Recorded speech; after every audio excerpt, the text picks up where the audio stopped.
Hi everybody, nice to see you all again. So now we're in our week 7 of our lockdown.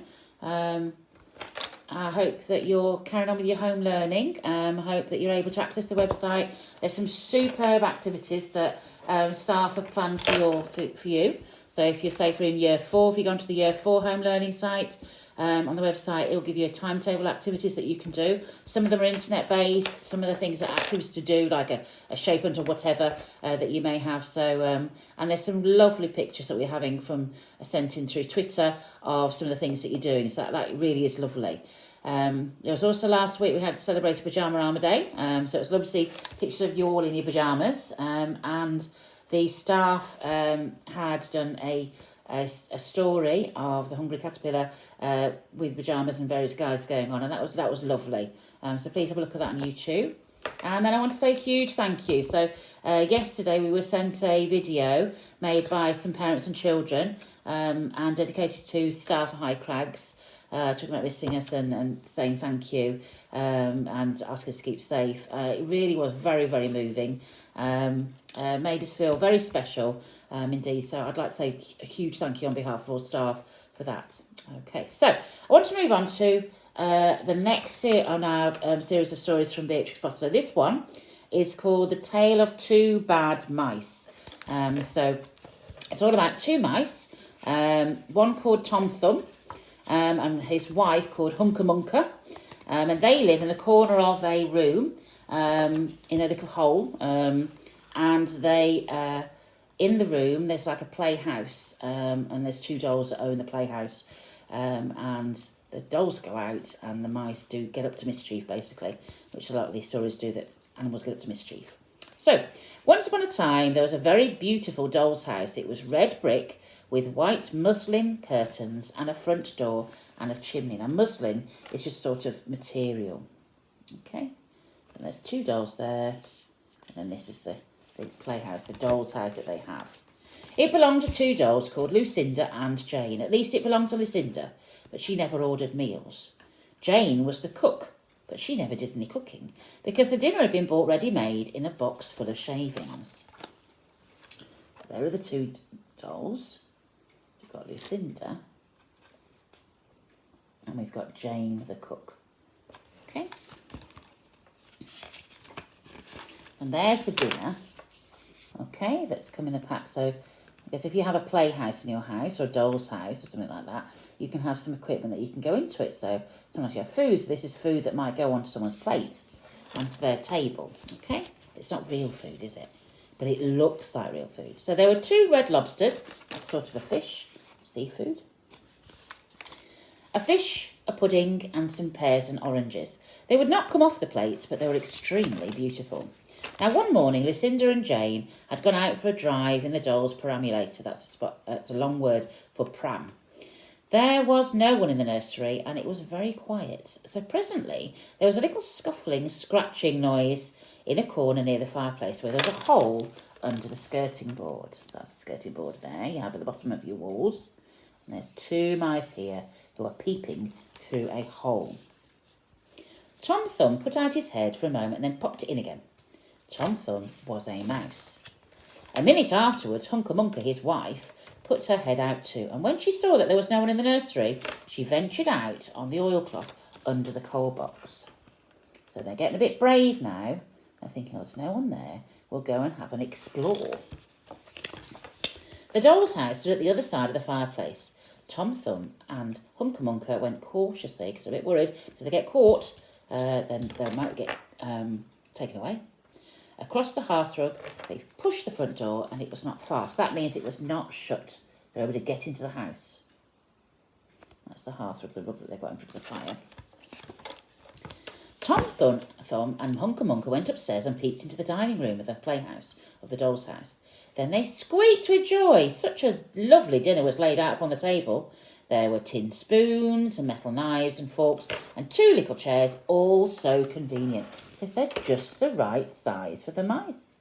And they're looking at all that food on the table thinking, oh, that'd be wonderful. Little do they know it's not real food. So Tom Thumb set to work at once to carve the ham. It was a beautiful shiny yellow streaked with red. There it is. He's trying to cut it, But play food's not going to get through, is it? The knife crumpled up and hurt him. He put his finger into his mouth. It's not boiled enough, it's hard. You have a try, Hunca Munca. Hunca Munca stood up in her chair and chopped at the ham with another lead knife. It's as hard as the hams of the cheesemonger, said Hunca Munca. So she's had a go too, but no joy. The ham broke off the plate with a jerk and rolled under the table. Let it alone, said Tom Thumb. Give me some fish, Hunca Munca. So there it is. It's rolled under the table. There's the ham under the table. So now they're going to try the fish, but I think they're going to have similar difficulties. Hunca Munca tried every tin spoon in turn. The fish was glued to the dish. Then Tom Thumb, he lost his temper. He put the ham in the middle of the floor and he hit it with the tongs and the shovel. Bang, bang, smash, smash. That's the shovel from the fire. And he's smashing them all. What a mess he's made. The ham flew all into pieces, for underneath the shiny plate it was made of nothing but plaster. Then there was no end to the rage and disappointment of Tom Thumb, because he was hoping for a great meal there, wasn't he? They broke up the pudding, the pears, the lobsters and the oranges. As the fish wouldn't come off the plate, they put it into the red-hot crinkly paper fire in the kitchen, but it wouldn't burn either. And it won't, because that's not a real fire, so it doesn't get hot, does it? Again, it's clay. Tom Thumb went up the kitchen chimney and looked out of the top. There was no soot, because there's no fire in there, is there? So there wouldn't be any soot in that chimney.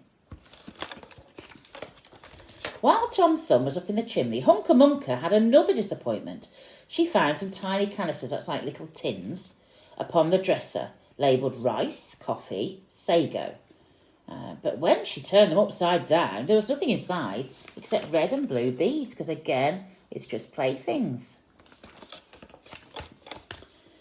Then those mice, they set to work to do all the mischief that they could, especially Tom Thumb. He took Jane's clothes out of the chest of drawers in her bedroom and he threw them out of the top floor window. But Hunca Munca had a frugal mind. That means she doesn't want to waste things. After pulling half the feathers out of the Lucinda's bolster, that's like a duvet, she remembered that she herself was in want of a feather bed. So we can imagine the mess. There's her clothes going out the window. That's Tom. And then there's Hunca Munca the wife, and she's pulling out the feathers, and then she thinks, actually, that might be quite nice to have at home. With Tom Thumb's assistance, she carried the bolster downstairs and across the hearthrug. It was difficult to squeeze the bolster into the mouse hole, but somehow they managed it, and there they are going down the stairs. Then Hunca Munca went and fetched a chair, a bookcase, a birdcage, and several small odds and ends.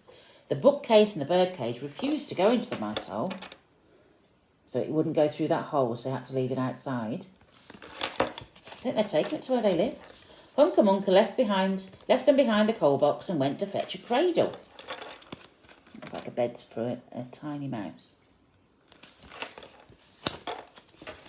Hunca Munca was just returning with another chair when suddenly there was a noise of talking outside upon the landing. The mice rushed back to the hole and the dolls came into the nursery. There they are, they're stealing all that stuff.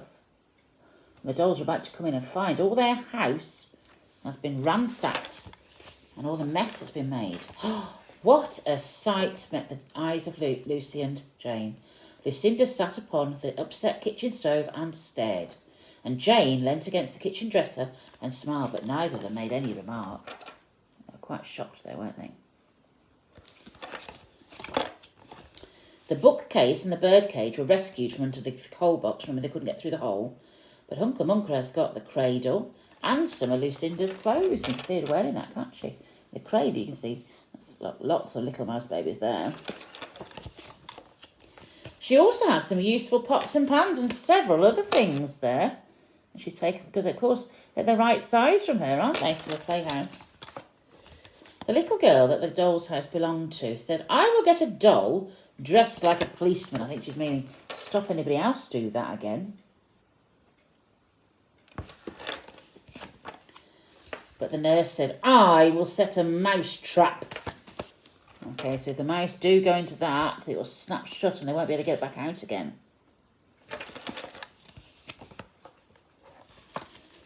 So that's the story of the two bad mice, but they were not so very naughty after all, because Tom Thumb paid for everything he broke.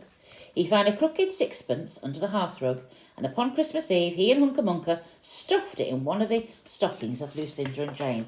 They've tried to pay back for all the things. So there's Lucinda and Jane in sleep, and then they've stuffed it into the stocking on Christmas Eve.